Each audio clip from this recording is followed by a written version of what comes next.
Để cho mình đi.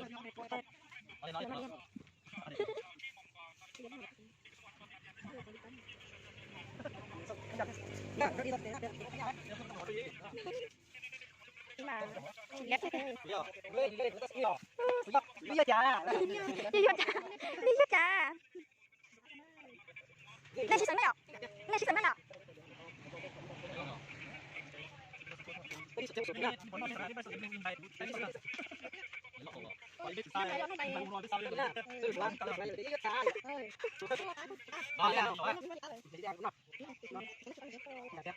Cũng cho cái chưa một cân bằng.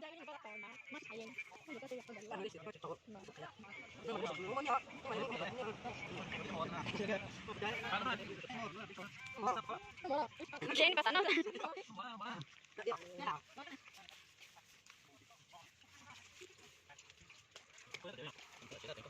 Nó biết đâu rồi. Ơi. Rồi. Nó biết đâu à?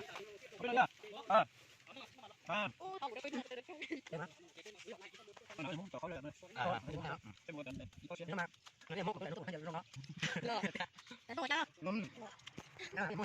Mua cái bàn à đào đi. Bán thức của nó. Xong. Nhưng mà phải dưới trà.